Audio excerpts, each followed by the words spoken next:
Hello fellow Helldivers, Thornton here, and today we're going to be talking about seasonal content. Some of you might not know this, but we've actually received 2 seasons with the Escalation of Freedom and the Omens of Tyranny, and there's actually a third planned one, and today we're going to go over what it is in the files and what we can be expecting. But without further ado, let's jump into today's topic. So Helldivers 2 has taken an interesting route when it comes to seasonal content. As most of you know, we get war bonds, and they do release about once a month, but that wasn't always going to be the case. In fact, Iron Sights, one of the most notable data miners out there, went ahead and let us know that there were certain seasons, in fact one called Seasons of Liberty, and it had different armors and progression systems, as you can see here, which is quite different from the traditional war bond system we had. In fact, there was a post that showed up some images where you could buy some weapons specifically with super credits. There were super sales, there were different armor rarities and recolor. Now in a weird way, this has actually come true to the game. In case you guys haven't noticed, we do get certain weapons actually in the super store, such as the batons, and then also, interestingly enough, we also had the Warzone collaboration, which did have specific weapons that were available for purchase that were tied to Killzone. And also, you should have gotten the second page for free if you just logged in. It was something that they said they were going to go ahead and do for the community after receiving a bit of backlash. That being said, Iron Sights gave us some pretty interesting information, such as that season 1 was called the Trial War, and that there was up to 3 seasons worth of content that was stored in the game files. Now you might think that, oh, seasons just became war bonds, but what is most likely is the fact that seasons actually turn into these big updates, such as the Escalation of Freedom and the more recent one, Omen of Tyranny, meaning that we have seen 2 seasons, and well, where's the other one? A season, which if we look at any other live service game, let's take Apex Legends for example, lasts around 3 months or so. Now what most likely happened is that the updates, these big new seasons, actually got turned into things like the Escalation of Freedom, which we got back in August. Now there was the release date of the game back in February, and then we got our first season with Escalation of Freedom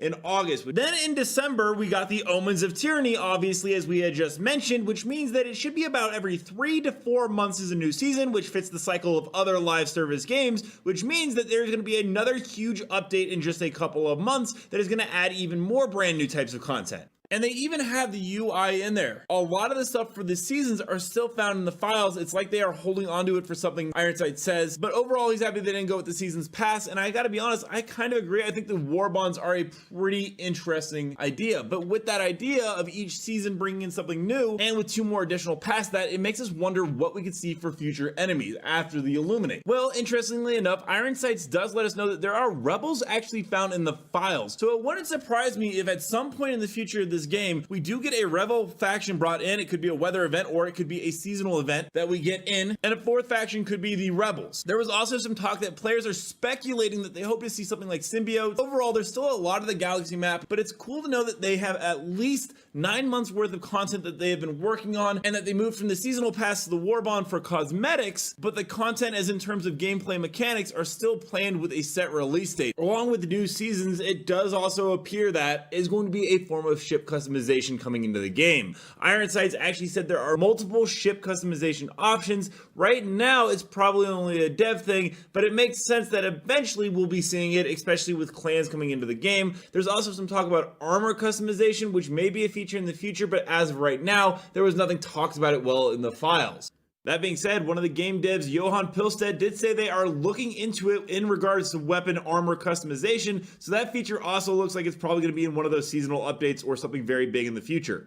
You can actually go ahead though and see right here that there is a ship customization texture, which allows for the concept of new stuff to come in, especially when that clan stuff drops, because it's been pretty much confirmed right now that there will be a station in orbit around your current planet where you'll be able to actually use certain stratagems, like a nuke that will be coming in the future that will use clan stratagems. There wasn't too much more info Iron Sights could share about it, but it is pretty interesting. It has probably something to do with the tactical nuclear warhead, although at this point it could be scrapped. It was a stratagem that originally was designed to use super credits on. You spend credits and you launch a nuke. That's pretty interesting. We haven't seen a whole lot of pay to win stuff in this game, but it is PvE, so it isn't out of the realm of possibility. Luckily, there's no PvP component where pay to win would be very bad. Now, there's also some other interesting stuff with clans coming in, such as there seems to be a function for arm wrestling. This is going to be a little mini game. It's not too complicated. You just spam your button and you try to outdo the stamina on your opponent. opponent. I don't think it's going to be an absolute game changer for this game, but I do like the fact that Arrowhead is experimenting with little fun ways to just make the galaxy and the universe feel more alive and more of a sense of camaraderie with your teammates and more. Now, there is also some other interesting stuff that was talked about. As you can see from this image right here, there are a bunch of armor sets and they have purple, blue, and gold/orange around them, and then one that doesn't have any. This is because apparently armor rarities are very much a thing that we could be seeing coming into the game in the near future. It is interesting as you can find super credits in game, so it's not the most pay to get the items thing ever. You could just grind it out, which is a system a lot of other games do. So overall, there's a lot to break down and digest with that, but now we're gonna go ahead and hop into the community clips. Remember to hit me up on Thorn and Smash on Twitter to go ahead and submit some of your guys' own clips, and I'll go ahead and include them in the video. But without further ado, let's roll it. Countdown initiated. Stand by for takeoff.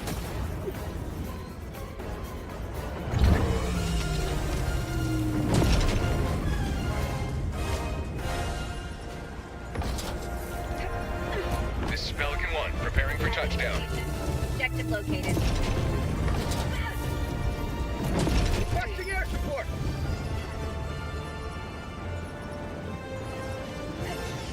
Extraction complete. Pelican 1 beginning ascent.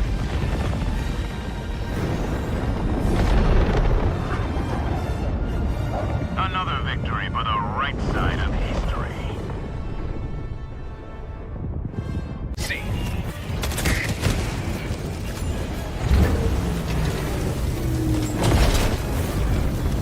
Extraction complete. Pelican 1 beginning ascent. Victory was never in doubt.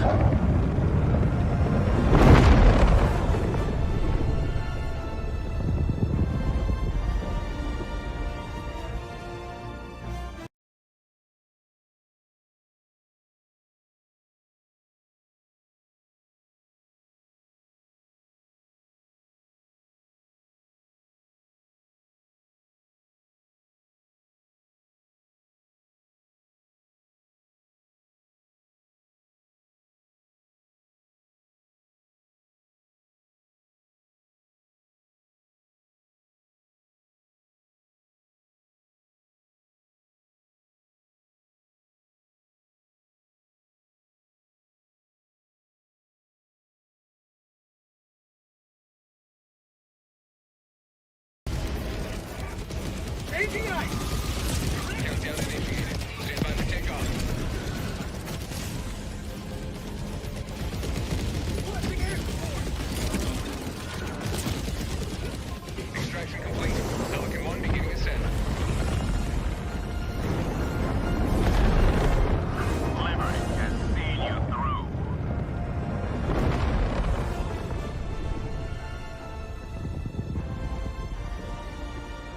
Let me know down below, how do you guys feel about seasonal content and how they've actually decided to change the monetization a bit in the game. Also, don't forget to check out this video and this video right here where I cover Helldivers 2 news on the daily. And until next time, everyone, thanks for stopping by. Keep spreading democracy.